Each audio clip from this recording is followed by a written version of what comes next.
और इस बीच बात एक बड़ी खबर की। यूक्रेन के ज़ैपोरिज़िया में भीषण अटैक हुआ है। ज़ैपोरिज़िया में रूसी सेना का अटैक हुआ है। ये तस्वीरें भी आपको दिखाएंगे थोड़ी देर बाद इससे जुड़ी, लेकिन ये देखिए एक के बाद एक धमाके यहाँ पर हुए हैं। तो हमले में यूक्रेन के 6 ठिकाने तबाह कर दिए गए। तो यूक्रेन ने समंदर में जो कुछ किया है उससे ब्लू जोन में तीसरे विश्व युद्ध का खतरा बढ़ गया है। यूक्रेनी इंटेलिजेंस ने अब भूमध्य सागर में रूस की शैडो फ्लीट पर हमला कर दिया है।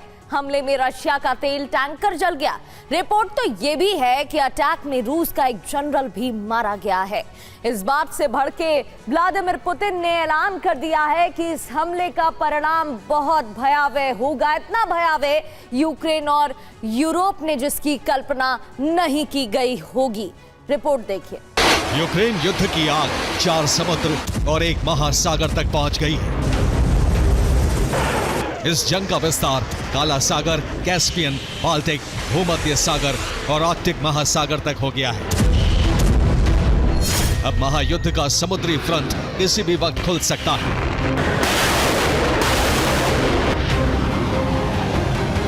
ब्लू जोन में तीसरे विश्व युद्ध का खतरा तब बढ़ गया जब यूक्रेन ने पहली बार अंतर्राष्ट्रीय जल क्षेत्र में रूस की शैडो फ्लीट पर हमले कर दिए।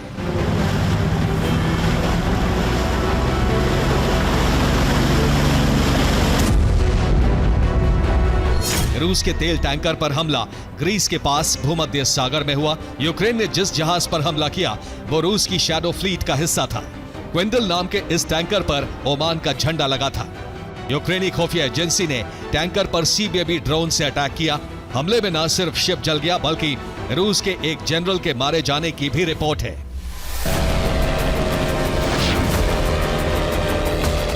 यूक्रेन का समुद्री षड्यंत्र यहीं खत्म नहीं हुआ। उसने कैस्पियन सागर में भी हमला किया। कैस्पियन सागर में यूक्रेन ने रूस के ऑयल प्लेटफॉर्म को टारगेट किया। हमले में रूस की ऑयल रिच को नुकसान पहुंचा है। यूक्रेन के इन हमलों से रूस बुरी तरह भड़क गया है। रूस के क्रोध की वजह यह है कि अब यूक्रेन अंतर्राष्ट्रीय जल क्षेत्र में हमले कर रहा है।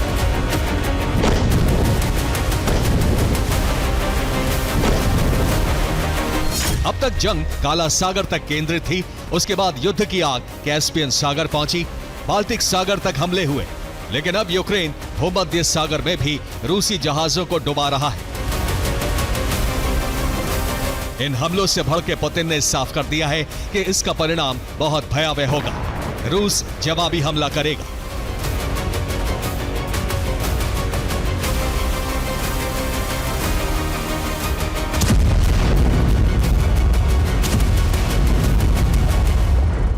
पुतिन के इसी बयान के बाद माना जा रहा है कि रूस समुद्र में खतरनाक सैन्य अभियान शुरू कर सकता है। यह अभियान न सिर्फ यूक्रेन के बल्कि संपूर्ण यूरोप के खिलाफ होगा। ब्लू जोन में बारूदी जलजले का खतरा उस वक्त बहुत बढ़ गया जब रूस ने एक साथ कई समुद्र में तैनाती कर यूरोपीय देशों को घेर लिया। तो रूसी नौसेना ने यूरोप की घेराबंदी कैसे कर दी है, अब इसे भी समझ लेते हैं। बाल्टिक सागर में रूस ने तैनाती कर दी है। इससे Estonia, Latvia, Lithuania, Poland, Germany, Finland और स्वीडन पर खतरा मंडराने लगा है। ब्लैक सी रूसी सेना का पहले से ही गढ़ है, ये सभी जानते हैं, और इसके जरिए रशिया ने यूक्रेन, रोमानिया और मोल्दोवा को निशाने पर ले लिया है। अजोव सागर में तैनाती कर यूक्रेन के दूसरे हिस्सों को भी अपने टारगेट में ले लिया है। आर्कटिक और नॉर्थ सी में भी रूसी नौसेना ने जबरदस्त डिप्लॉयमेंट कर दी है। यहां तैनाती के जरिए रूस ने ब्रिटेन, फ्रांस, नॉर्वे, डेनमार्क और नीदरलैंड्स की घेराबंदी कर दी है। ये वही देश हैं जो यूक्रेन की युद्ध को लगातार भड़का रहे हैं या यूं कहें मदद कर रहे हैं। आर्कटिक में रूस ने सबसे बड़ी तैनाती कर दी है। इस फ्रंट पर पुतिन ने 8 न्यूक्लियर आइस ब्रेकर भेज दिए हैं। पुतिन की ये तैनाती इस बात का संकेत है कि अब रूस ब्लू जोन में महायुद्ध की आग भड़काने के लिए तैयार है।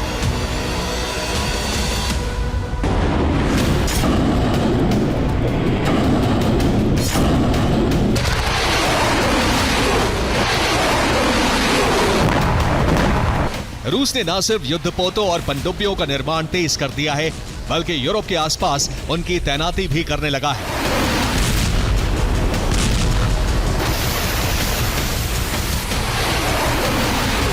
अब रूस ने अमेरिका के दरवाजे पर ही बहुत बड़ी नेवल तैनाती कर दी है।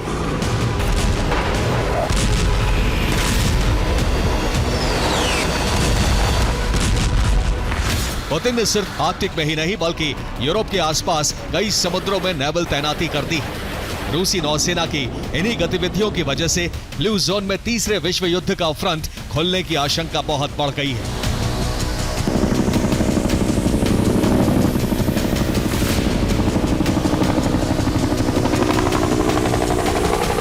सवाल यही है कि क्या पुतिन का ऑपरेशन यूरोप आरंभ होने जा रहा है? आखिर रूसी सेना ने अचानक यूरोपीय देशों की घेराबंदी क्यों शुरू कर दी? दरअसल पुतिन के इस फैसले के पीछे है यूक्रेन और यूरोपीय देशों का समुद्री षड्यंत्र।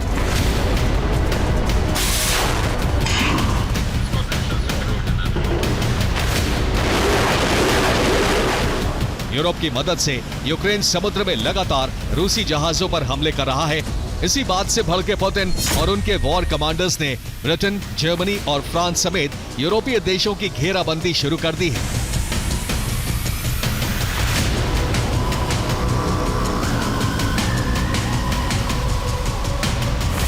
ये वो घेराबंदी है जो आने वाले वक्त में तीसरे विश्व युद्ध का समुद्री मोर्चा खोल सकती है।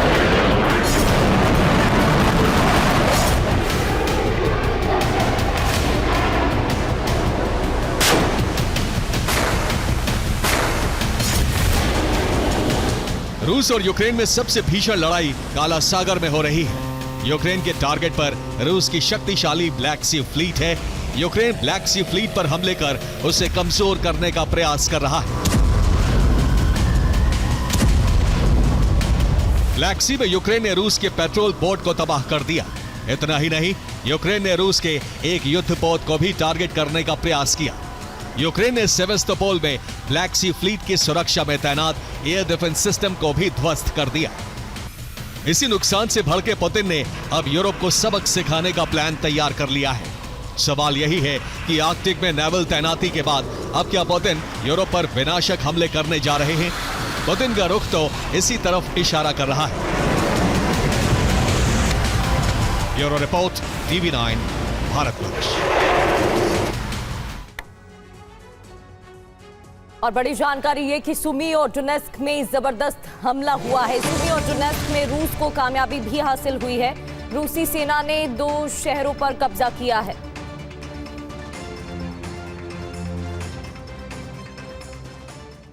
तो यूरोपीय देश फैसला कर चुके हैं कि अगर यूक्रेन को तबाह करने के बाद रूस आगे बढ़ा तो यूरोप में युद्ध का सबसे बड़ा मोर्चा खुल सकता है। इसके लिए ब्रसेल्स मीटिंग में काउंटर प्लान भी बनाया गया। अब यूरोपीय देशों ने तय किया है कि रूस को लंबे वक्त तक यूक्रेन युद्ध में उलझा कर रखना है। इससे रूस के पास हथियारों की कमी हो जाए, लेकिन रूस ने भी नया प्लान तैयार किया है जिससे यूरोप में हड़कंप मच गया है। क्या है ये प्लान, इस रिपोर्ट में आपको दिखाते हैं। ब्रसेल्स मीटिंग भी बेनतीजा रही, लेकिन उससे संकेत मिल गया है कि अब कभी भी यूरोप धधक सकता है।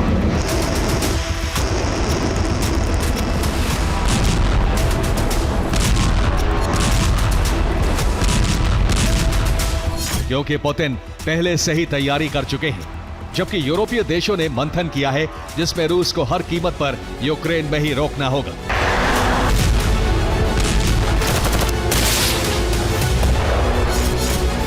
जो नया प्लान बनाया जा रहा है उसके मुताबिक रूस को यूक्रेन युद्ध में फंसा कर रखा जाएगा।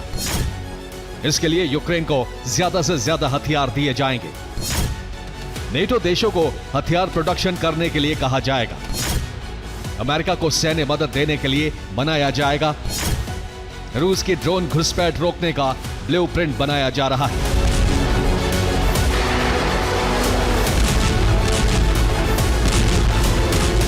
इसके अलावा रूस की सीज संपत्ति से यूक्रेन को फंडिंग करने की तैयारी है। हालांकि इसे लेकर यूरोपीय देशों में मतभेद सामने आ चुके हैं। बावजूद इसके इतना तय है कि रूस की घेराबंदी की जाएगी। इसके लिए ब्रिटेन इंटेलिजेंस इनपुट दे रहा है।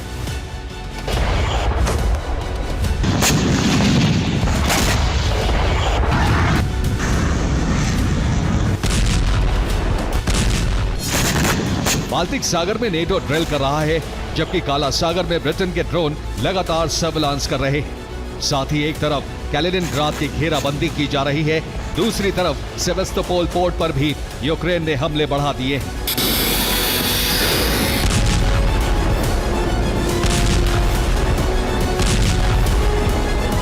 ज़ेलेंस्की ने ट्रंप का प्रस्ताव न मानकर पुतिन का गुस्सा बढ़ा दिया है।